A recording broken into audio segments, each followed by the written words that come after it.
for the first time in 27 years, the New York Knicks are going to the NBA Finals. The dream season continues.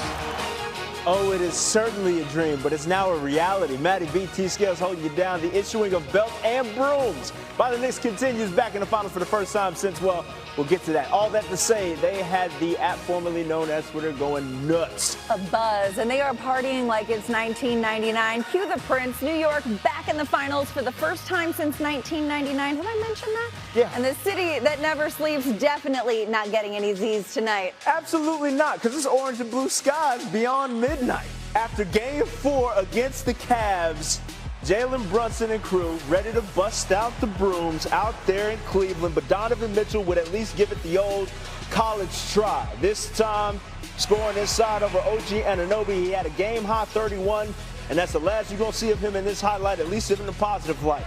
James Harden missed 3. Winds up in the hands of Jalen Brunson all by his lonesome, throws it up for the lay-in and good. Knicks up by 4 at that point. Next Cavs possession, a Dean Wade missed 3 leads to another outlet. Josh Hart leading it out to Anunoby. Oh, through all kinds of contact, throws it down. Knicks in the first quarter had 13 fast break points, their most in any quarter this postseason. Under 2 minutes left in the first. Brunson, pull-up game proper from 27. Had a 12-point lead. Did New York after 1, and in the second it was more of the same. Landry Shamet this time off the sidestepping pump fake. A 16-0 run at that point. Less than a minute later, Jose Alvarado out the gate. 18-0 run. It's sounding like MSG in there low-key. You can hear the crowd pops. Mitchell turns it over. Towns with the putback dunk off the Alvarado missed 3, a 20-point unanswered run for New York. Knicks would lead by 19 at the break. By the time we get to the third quarter, it's about that time to go ahead and pack your bags for Cancun, folks. Once he hits something like that, just pack it in. Towns with 19 and 14. Later in the third, Brunson lobbing it to Anunoby. We are clowning at this point.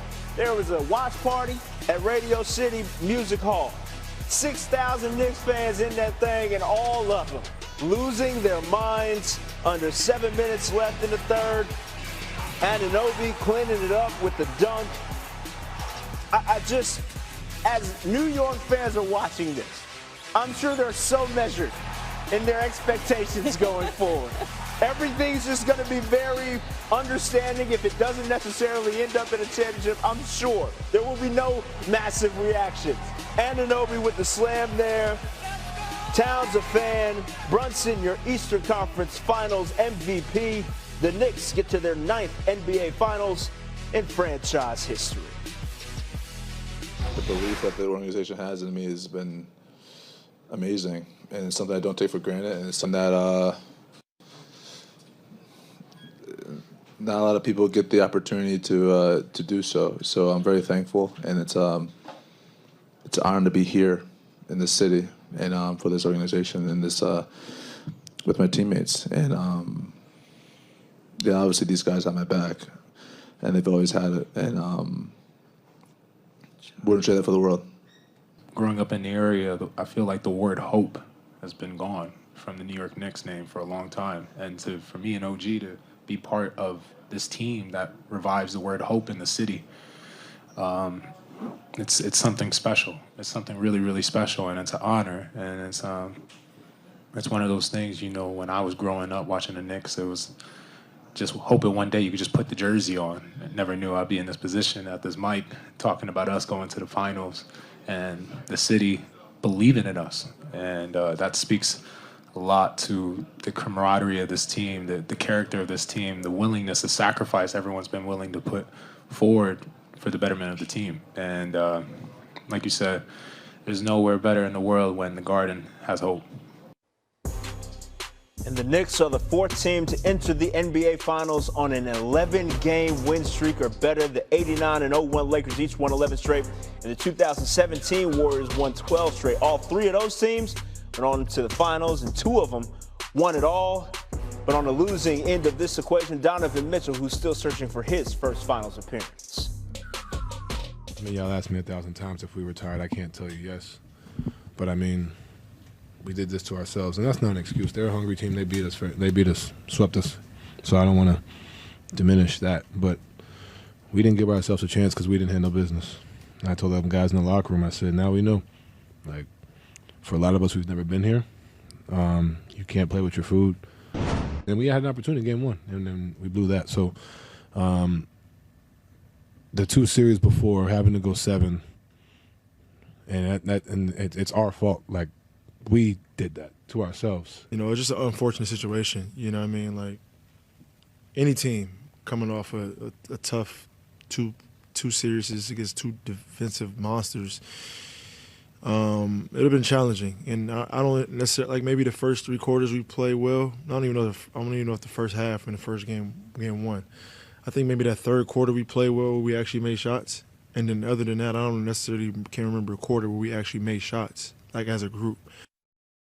Let's welcome in Stephen A. Smith for more on this one. Stephen A., we've heard this a time or two in this conversation, but for the first time since 1999, we can say the Knicks are going to the NBA Finals. What is it about this team, your New York Knicks, specifically that got them back there?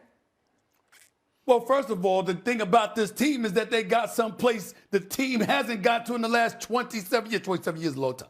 27 years is a long damn time, okay? It's been long, and it's been a lot of suffering in the process, but it all ended tonight, baby. I mean, when you saw the way that the New York Knicks played, this is when I knew it. First of all, I knew coming into the game it was done. It was done because we saw Cleveland give up in Game 3. But then in Game 4, when Donovan Mitchell comes out and he's hitting Jays all over the place, but nobody else joins him, you saw the Knicks just stayed the course. You saw everybody hitting shots. And they are led by a superstar that's 6'1" and unathletic in terms of playing above the rim. But nobody seems to be able to stop him. And that is Jalen Brunson, who is on the verge of potentially going down as the all-time greatest Knick in history if he ends up pulling off a championship victory. It's something special to behold right now. I can't even contain my excitement. I'm not going to lie. Listen, I'm going to take you from the elation of the Knicks tape, though, and shift it over to the losers of this equation, the Cavs. Streets were saying that this was a 1-2-3 Cancun Classic.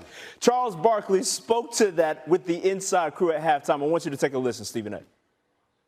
Kids at home, if you want to see what the word quit means, oh, come on, Chuck. to give up, the verb of that is cavaliers. Oh, come on. Players ain't going to say they're going to quit, but you know what shows? Their actions. And look, that is in summation what you were alluding to in Game 3. After that one, you said that they needed to add LeBron in order to even try to keep up in this league at this point. Is that even enough for Cleveland at this point? Well, what you would like to believe is somebody is, you know, a 4-time champion with the leadership qualities that LeBron James has put on display throughout his illustrious career and what the city of Cleveland means to him. You wouldn't see a lackadaisical effort at the tail end of Game 3 the way that you did. And so that's what you're looking at more importantly than anything else. But trust me, there was an ass kicking in the process. It wasn't just about giving up. They were demoralized because they got stomped. And as a result, they caved in that regard. But when Charles Barkley said what he said, he was absolutely 1,000% correct because he backed it up with evidence that we all saw. How many times did we see the Knicks beating the Cleveland Cavaliers down the court? How in the hell do you give up 26 fast break points in the first half of a closeout game on your home court? Think about that for a second. 26 points and fast break points in the first half. You're not getting back on defense. You're not making that concerted extra effort to really, really show the level of urgency that comes with that moment. And that's where the word quit comes from. Maybe not Donovan Mitchell, but damn sure everybody else looked that way. And now to me, when you're going to ask this question about the Cleveland Cavaliers, I got a better question for you. Which one was worse? The dereliction of duty, the subpar or atrocious effort, whichever word works for you, in this game, or the Atlanta Hawks who were down by 47 in the first half to the New York Knicks? I mean, pick one. There's a bunch of quitting, and we got to look at the common denominator. You got two teams that essentially quit. Maybe, just maybe, it's the Knicks making them quit, considering Mr. Analytics and Mr. Atkinson, Coach Atkinson, talking about, well, actually, when you look at the analytics, we actually won 2 of the 3 games. I mean, this is the kind of stuff that you simply can't stomach. That has something to do with why you got blown out, why you got your ass kicked. And that's what we're talking about here. Yeah, look, I will absolutely concede that they beat the 1-2 out of them. But Stephen A., you ain't had to bring up old stuff. I'm a Hawks fan. That was completely uncalled for. Oh, I didn't know that. I didn't know that. Trent's Hawks catching strays over here. Let me guess. You haven't even been back to Atlanta since then, have you? I mean, that's how bad it was. I know the stench was that damn bad that they contaminated the ATL that night. That's how bad it was. That's how bad the Hawks were. Cleveland wasn't quite that bad tonight, but they were bad. Damn. And it has something to do with the New York Knicks because they're going to the finals. They're going to the finals. And, oh, by the way, they might win that bad boy. I can't rule it out. It is orange and blue skies out there for Stephen A. Very clearly. We appreciate you joining us here on Sports Center. The technique. Bridges drives alley-oop, and Robinson with the two-handed slam. Deuce McBride hits the three-pointer. Fakes a three. Sidestep, another three-pointer. Punch it in. Knicks are red hot once again. It's a 20-point lead. Cavs have let go here. Like the hope is disappearing right now. Another turnover. Anunoby, Brunson, alley-oop. When they sweat the technique. And Anunoby with the slam. Believe it, Knicks fans, the New York Knicks are going to the NBA Finals. It's been 27 years, but the Knicks are back. First time since 1999. But let's look back at the Knicks' last 5 finals appearances, beginning with their first title win in 1970, Game 7. A hobbled Willis Reed inspired his team, but maybe no one more than Clyde Frazier, who dropped 36 points, 19 dimes, and 7 boards in one of the best Game 7 performances ever. Then 1972 was a rematch. The Knicks won Game 1 before losing 4 straight, as the duo of Wilt Chamberlain and Jerry West proved too much for New York. This was the Logo's only NBA title in 9 appearances. But a year later, the teams ran it back for the 3rd time in 4 seasons, with the Knicks claiming their 2nd title. This time, it was LA winning Game 1 before losing 4 straight, as Reed claimed his 2nd finals MVP. Shout out to the grainy footage. 21 years later, it was Patrick Ewing who had led the Knicks to a 3-2 lead in the finals, but they ran into Hakeem Olajuwon-led Rockets, who won the final 2 games at home to clinch their first of back-to-back titles. In the lockout-shortened 1999 season, the Knicks became the first 8 seed to reach the NBA Finals, but lost the series in 5 games to the Spurs behind 27-14 from Tim Duncan. But see, we're not concerning ourselves with the past here on SportsCenter. The present is what we're discussing with Big Perk. Perk, we all know Jalen Brunson comes through in the clutch like no other, but there really wasn't a lick of clutch minute to be seen in the past couple of games for the New York Knicks. So what part of Brunson's game shined the most to you as they closed out this series? Hey, Trev, you my dog and all, but get it right, though. It's big body Brunson. And look, not only has he been the best player in the Eastern Conference, in my opinion, over the last 2 years, he's been the best player in this postseason and in these conference finals, in his show, because we saw in Game 1, he had to take it over for us, him getting buckets. But what great players do is that they're able to get theirs and make others around him better. And we saw that throughout the course of this series, especially in the first quarter. And I want you to look at how he's dissecting this quote-unquote zone that the Cavs are running. Right there, Mikal Bridges finds the open gap.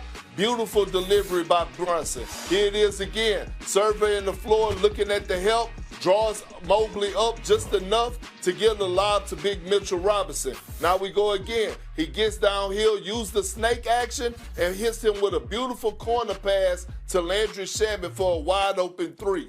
His display of greatness has been on point all across the board. Jalen Brunson is entering the conversation of real greatness. If he can lead this team to winning the NBA championship, he's going to be sitting at the table with Steph Curry and Isaiah Thomas for small guards to be able to lead their teams to the championship and complete the mission. But first, we got to talk about just the emphatic way in which he led them to the NBA Finals for the first time in this millennium. But once they get there, they're going to face the winner of the Spurs-Thunder series. Perk, how do you view the Knicks' championship chances against either of those teams? Oh, they got a legit shot. Look, make no mistake about it. I know the world is saying the winner of OKC and the Spurs are going to win the NBA championship. That is so far from the truth. The New York Knicks are loaded. They're deeper than the Pacific Ocean, and they are full of two-way players. When you look at what they provide, when you look at OG Anunoby, Landry Shamet, Josh Hart, Mikal Bridges, even McBride, right? Those guys are defending at a high level. They're shooting a three at a high level. They're getting out in transition at a high level. The Knicks have been playing arguably the best basketball out of every single team in this postseason. And when you add those two-way players alongside Karl Anthony Towns and Big Body Brunson, they could match up with either OKC or the San Antonio Spurs and have a real legit shot at bringing home their NBA championship. All those players and a little thing called momentum, too. The Knicks enter the finals on an 11-game win streak, just the fourth team in NBA history to do so, the first out of the Eastern Conference. Perk, thanks so much for the insight. Appreciate y'all. There is no curse. When Danhausen, in our world of WWE, a clown with face paint comes and says, "You are cursed," there is no curse. The Cleveland Cavaliers are not cursed. They are going to beat the New York Knicks. They are going to move on to the finals, and they are going to win the NBA championship. And that's awesome. So if you're not yet familiar with Danhausen, let me set the stage for you. A WWE wrestler who carries a jar of teeth, unclear whose teeth, but Gross. It is all a part of the vibe. And he dishes out curses.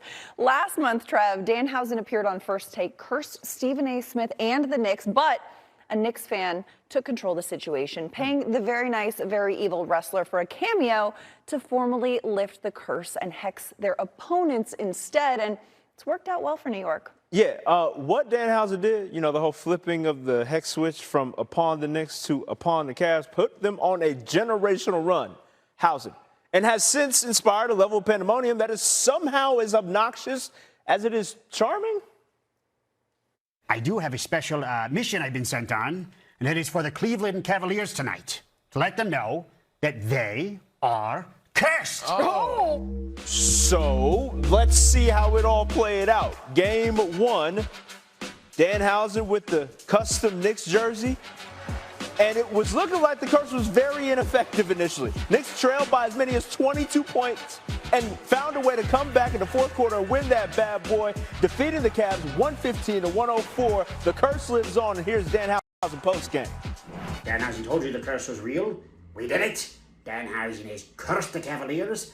The Knicks have won. And Danhausen has won. And now he's owed courtside seats in between Timothy Chalamet and Kylie Jenner. Yes, that's right. And then the curse will continue. Chalamet is a wild and expensive price for the curse to remain. Game two, the Knicks exploding in the third quarter, going on an 18-0 run. Just too much for Cleveland. The Knicks defeat the Cavaliers 109-93.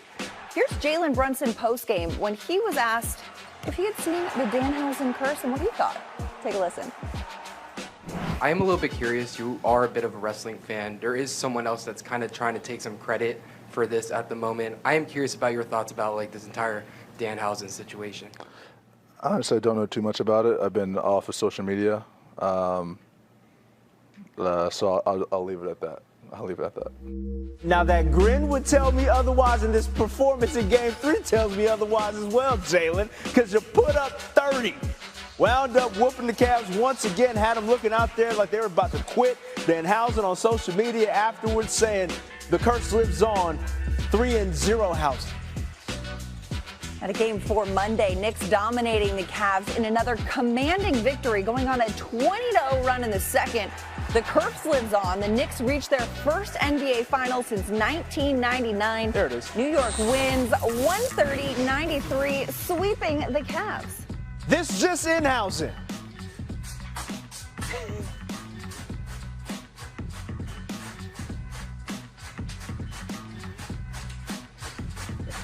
It's even funnier, just thoughtful. I love that he is absolutely leaning into this entire bit. The sweeping motion is just perfect from Danhausen. Absolutely killer. It's the sweep and the shuffle. I can see that just dominating a dance. Not a single word spoken. Very effective. We're big on